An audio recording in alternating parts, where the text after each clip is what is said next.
नमस्कारम दोस्तों, महाभारत के अध्याय 1 के दूसरे एपिसोड में आपका स्वागत है। पहले एपिसोड में आप लोगों ने जाना था कि कैसे धृतराष्ट्र अपने कक्ष में बैठे बैठे संजय से कुरुक्षेत्र की स्थिति के बारे में पूछ रहे थे और संजय उसके समक्ष उनका दर्शन करा रहे थे दिव्य दृष्टि के द्वारा। तो इस दौर को आगे बढ़ाते हैं, इस कहानी को आगे बढ़ाते हैं कि उसके आगे क्या हुआ। इस कहानी को मैं फिर से पढ़ने जा रहा हूँ, ध्यान से सुनिएगा कि धृतराज और संजय के बीच क्या क्या वार्तालाप होती हैं, क्या क्या बातें होती हैं, क्या क्या सीखने को मिलते हैं या क्या क्या सिखाते हैं। संजय धृतराष्ट्र को क्या बताते हैं, या तो फिर धृतराष्ट्र अपने कक्ष में बैठे बैठे संजय को क्या क्या सवाल कर रहे हैं। तो फिर आगे पढ़ते हैं, सुनिएगा। पांडु तथा धृतराष्ट्र के पुत्र दोनों ही एक वंशज से संबंधित हैं, किंतु यहाँ पर धृतराष्ट्र के वाक्य से उनके मनोभाव प्रकट होते हैं। उसने जानबूझकर अपने पुत्रों को कुरु कहा और पांडु के पुत्रों को वंश के उत्तराधिकारी से विगल कर दिया। इस तरह पांडु के पुत्रों अर्थात अपने भतीजे के साथ धृतराष्ट्र की विशिष्ट मनः स्थिति समझी जा सकती है। जिस प्रकार धान के खेत से अवांछित पौधों को उखाड़ दिया जाता है, उसी प्रकार इस कथा के आरंभ से ही ऐसी आशा की जाती है। कहते हैं जिस प्रकार खेत में अवांछनीय पौधे होते हैं, बेकार के पौधे होते हैं, उसी तरह के मनोभाव, उसी तरह की सोच धृतराष्ट्र के थे, जो अपने भाई के पुत्रों को हमेशा राज्य से विगल करना चाहता था, उसे अपने राज्य से निकालना चाह रहा था। धृतराष्ट्र की यही मनोस्थिति थी, उसके मन में इसी तरह के विचार चल रहे थे। आगे सुनिएगा।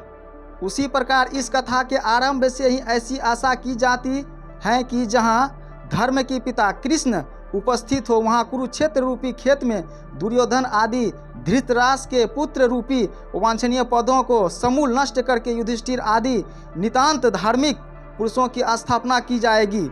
यहाँ धर्म क्षेत्र तथा कुरुक्षेत्र शब्दों की उनकी ऐतिहासिक तथा वैदिक महत्ता के अतिरिक्त यही सार्थकता है। सुनिएगा।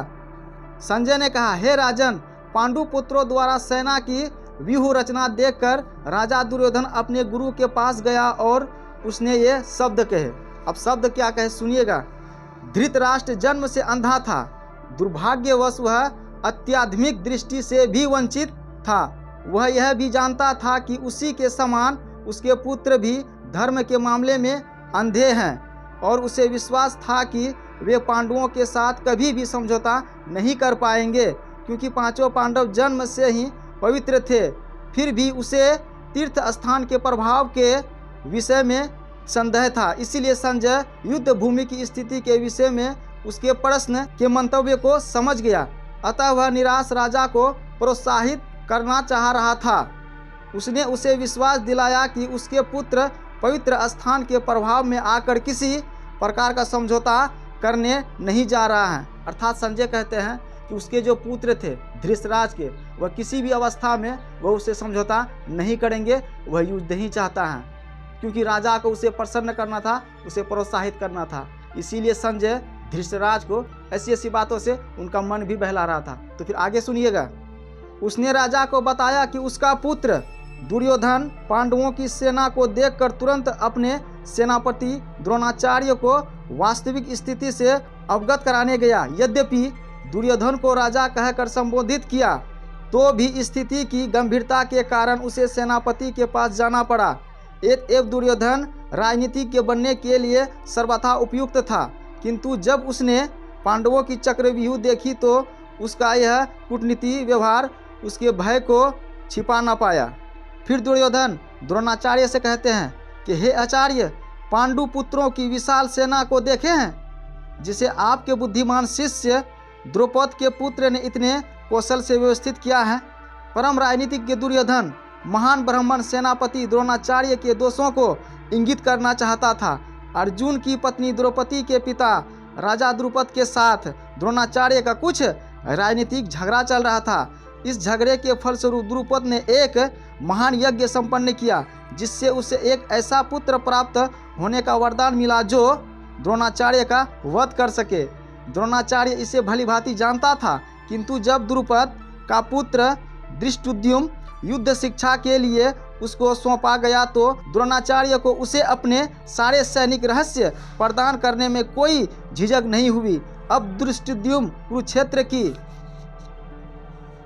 युद्ध भूमि में पांडवों का पक्ष ले रहा था और उसने द्रोणाचार्य से जो कला सीखी थी उसी के आधार पर उसने यह चक्रव्यूह की रचना की थी। दुर्योधन ने द्रोणाचार्य की इस दुर्बलता की ओर इंगित किया जिससे वह युद्ध में सजग रहे और समझौता ना करे।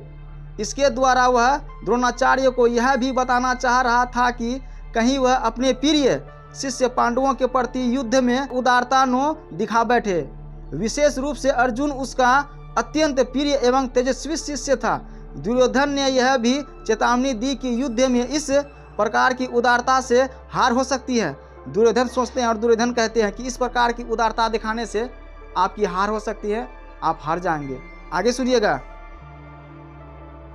इस सेना में भीम तथा दुर्योधन के समान युद्ध करने वाले अनेक वीर धनुर्धर हैं, यथा महारथी युयुधान, विराट तथा द्रुपद।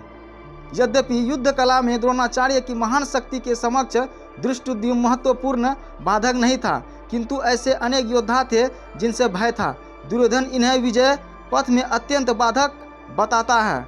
कहते हैं उससे किसी की डर नहीं थी दुर्योधन की, लेकिन ये सब जो कुछ विशिष्ट योद्धा थे, धनुर्धर थे, भीम थे, इन सब चीज़ों से दुर्योधन डरते थे और उनके ही भय से वह अपने विजय को प्राप्त करने से डरते थे। यानी जिस प्रकार से अर्जुन थे, भीम थे, उसके पास स्वयं भगवान श्री कृष्ण थे, उसी का डर था दुर्योधन को और वह अपने विजय के रास्तों पर उसे बाधा बताते हैं। आगे सुनिएगा। क्योंकि इनमें से प्रत्येक योद्धा भीम तथा अर्जुन के समान दुर्जय था, उसे भीम तथा अर्जुन के बल का ज्ञान था, इसीलिए वह अन्यों की तुलना इन दोनों से करता था।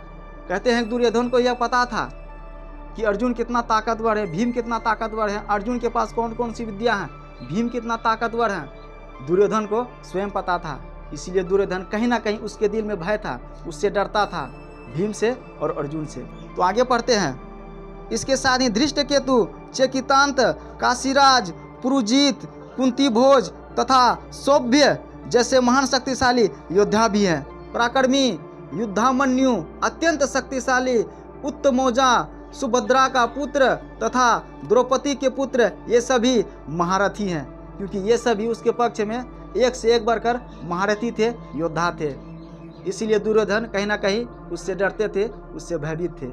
ये सारी बातें संजय अपने राजन को उसके कक्ष में बैठे बैठे सुना रहे थे। युद्ध की स्थिति के बारे में, सैन्य निरीक्षण के बारे में संजय सारी बातें धृतराष्ट्र को बता रहे थे। और इससे आगे अगली वीडियो में, तब तक के लिए नमस्कारम।